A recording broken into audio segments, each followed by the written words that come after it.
பறிக்கும் மறைமுக திட்டமே எஸ்ஐஆர் என்ற கருத்தை முன்வைத்து குற்றம் சாட்டி புதுச்சேரி குடிமை சமூகங்களின் கூட்டமைப்பு சார்பில் கண்டன ஆர்ப்பாட்டம் நடைபெற்றது. புதுச்சேரியில் தேர்தல் துறையால் மேற்கொள்ளப்பட்டு வரும் எஸ்ஐஆர் எனப்படும் தீவிர வாக்கு திருத்த பணிகளுக்கு எதிர்ப்பு தெரிவித்தும் எஸ்ஐஆர் என்பது பொதுமக்களின் குடியுரிமையை பறிக்கும் மிகப்பெரிய சதித்திட்டம் என குற்றம் சாட்டி புதுச்சேரியைச் சேர்ந்த சமூகங்களின் கூட்டமைப்பு சார்பில் கண்டன ஆர்ப்பாட்டம் நடத்தப் போவதாக அறிவிக்கப்பட்டிருந்தது. இதன்படி புதுச்சேரி அண்ணா சிலை அருகில் நடைபெற்ற இந்த கண்டன ஆர்ப்பாட்டத்திற்கு கூட்டமைப்பின் ஒருங்கிணைப்பாளர் முருகானந்தம் தலைமை தாங்கினார். சிறப்பு விருந்தினர்களாக முன்னாள் முதலமைச்சர் நாராயணசாமி, எதிர்க்கட்சித் தலைவர் சிவா மற்றும் இந்திய தேசிய இளைஞர் முன்னணி தாமரை கண்ணன் உள்ளிட்ட பல்வேறு அரசியல் கட்சி தலைவர்களும் சமூக இயக்க நிர்வாகிகள் திரளாக கலந்து கொண்டு மத்திய அரசுக்கு எதிராக கண்டன கோஷங்களை எழுப்பினர்.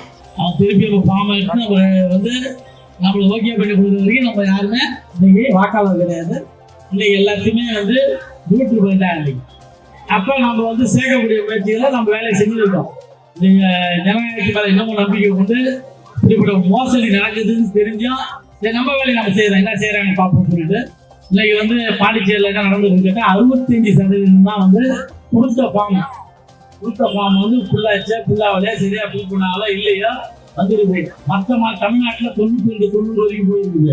இங்க இருக்க அதிகாரிங்க எந்த ஒரு வேலையை செய்யாம சரியான ட்ரைனிங் கொடுக்காம இந்த பிஎல்லாம் குழப்பி ஒரு பிஎலுக்கு ஒரு வேலையும் தெரியல. எவ்வளவு குழப்ப முடியுமோ குழப்பி இன்னைக்கு பாண்டிச்சேரியில் குட்டிச்சோர் ஆகியிருக்காங்க. இன்னைக்கு நம்முடைய வாக்குகள்லாம் சிதறி சின்னாபிளமாக்கூடிய சூழல் ஏற்பட்டு நாடு முழுக்க ஒரு புரட்சியை ஒரு அரசாங்கமே ஏற்படுத்தினா அது பிஜேபி தான் தெரியும். இந்தியா முழுக்க மிகப்பெரிய ஒரு புரட்சி தான் ஏற்படுத்தும், மக்கள் புரட்சியை ஏற்படுத்துவாங்க. என்ன விஷயத்துல எல்லாருக்கும் கோபம் வரும்னா தனக்குள்ள உரிமையை இங்கே நீக்கப்பட்டுதான் எல்லாருக்கும் கோபம் வரும். இன்னைக்கு கொஞ்சம் அந்த கோபம் மக்கள் மத்தியில் கூட இருக்குது. ஒரு பெண்களுக்கும் ஒரு குடும்பத்திலையும் ஏன்டா அந்த வேலையை செய்யறாங்கன்னு கேட்கறாங்க. எதுக்கு செய்யறாங்க? 2002 எங்க ஓட்டு போட்டேன் மறந்து போல பேருக்கு மொத்த ஊர் புத்தகம் மாற்றி போறவங்களுக்கு எந்த இடத்துல இருந்தப்ப எந்த 2002 வந்தது எந்த இடத்துல ஓட்டு போட தெரியல. அதுபோல வெளியூர்ல கல்யாணம் பண்ணவங்க அவங்க அப்பா அம்மாட்ட பயணம் சொல்றாங்க. வரும்போது அப்பா அம்மா இறந்துருக்காங்க. பலருக்கு அவங்க எங்க இருந்து ஓட்டு போட்டாங்கன்னு தெரியல. பலருக்கு அந்த புக்கே இல்லை. இப்படி பல்வேறு குழப்பத்தை உருவாக்கி இருக்காங்க. எனக்கு தெரிஞ்ச வரைக்கும் இப்போ புதுச்சேரியில் எனக்கு குறிப்பாக என்னோட தொகுதி சுட்டாம்பட்டியில் பார்த்தீங்கன்னா ஏறக்குறைய 70% ஓட்டு மட்டும்தான் இருக்குது. மீதி பூரா அவங்களோட திட்டம் அதில் நிறைவேறுவோம் அப்படின்ற சூழ்நிலை எல்லா வேலையும் பார்த்துட்டு இருக்காங்க. முழுக்க புதுச்சேரியில் ஒரு பூத்துக்கு 200 ஓட்டு குறையுது. ஒரு பூத்துக்கு ஒரு 200 ஓட்டுனா ஒரு தொகுதிக்கு 6000 ஓட்டு குறையும். 6000 ஓட்டு பாண்டிச்சேரியில் 1000 ஓட்டு தான் நிலைநிறுத்தம்.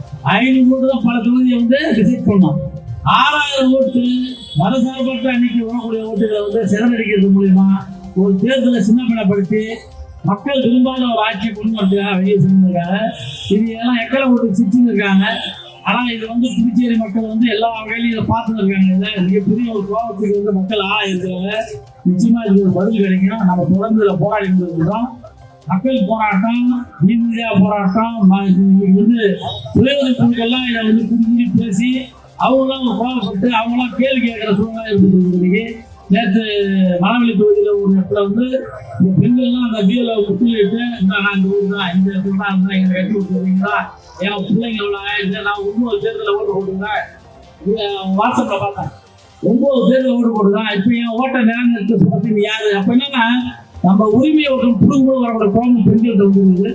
இது இந்த அரசுக்கும் இந்த தேர்தல் துறை இது வரைக்கும் இது போல ஒரு அசிங்கப்பட்டு கேவலப்பட்டு தெருத்தெருவா திட்டுவாங்க எப்ப ஏற்படுறதுல மோடி அவங்களுக்கு ஒரு நல்ல பேரை ஏற்படுத்தி கொடுத்துருக்காங்க. தேர்தல் துறை ஏற்கனவே அயோக்கியம் எப்போ வகையில் எப்படி பண்ணியிருக்காங்க.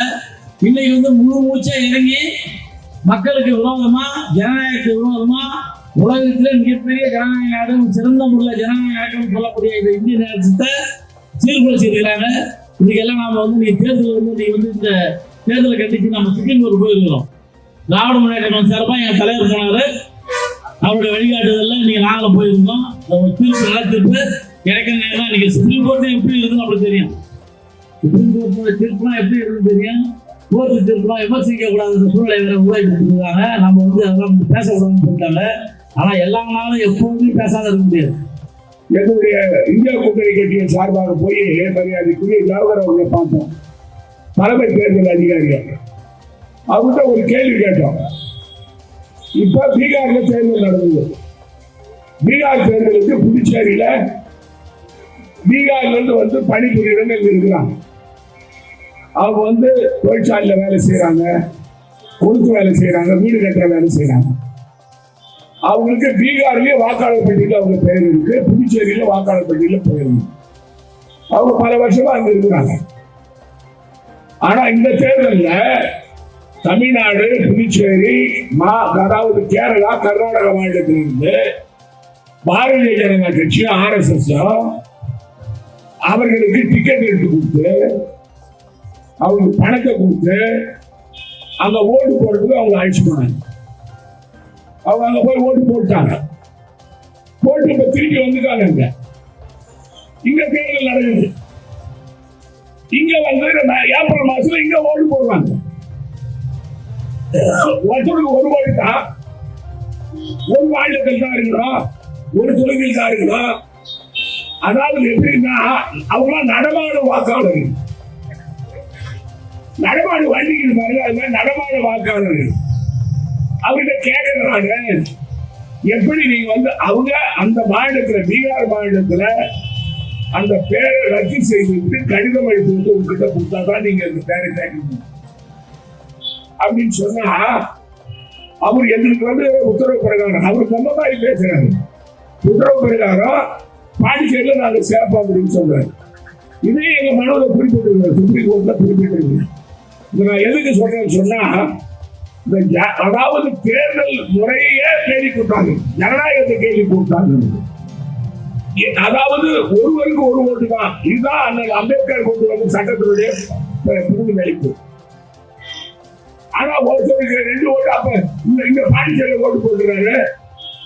அப்புறம் வந்து உங்க போராட்டம் வச்சு உள்ளூர் தேர்தல், 300 மாநில தேர்தல் நடக்குது 6 மாதம் கழிச்சு, அங்க போய் ஓட்டு போடலாமா ஒரு பேரை போயிட்டீங்கன்னா, இது வந்து ஒட்டுமொத்தமா இந்த ஜனநாயகத்தை குடி தோண்டி புதைக்கிற வேலை.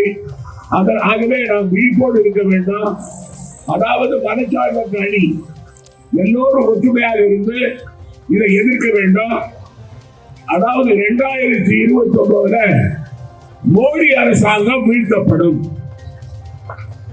மோடி பிரதமராக இருக்க மாட்டார். அதுக்கு காரணம் என்னன்னு சொன்னா, மக்கள் மத்தியில மோடியினுடைய பொய்யான வாக்குறுதிகள், மக்களை ஏமாற்றி அவர் வாங்கிய வாக்குகள், அவருடைய கூட்டணி வாங்கிய வாக்குகள் எல்லாம் மக்களுக்கு தெளிவா தெரியுது. அதனால இனிவரும் காலம் மக்களுடைய காலம். மக்கள் வந்து குறிப்பா ஒரு சிலர் நம்ம பார்க்கிறோம், எங்களுக்கு எல்லாம் எது நடந்தா என்னன்னு நினைக்கிறாங்க. அது இருக்கக்கூடாது. புதுச்சேரியில் ஒரு ஆட்சி நடக்கிறது தெரியும், மக்கள் விரோத ஆட்சி.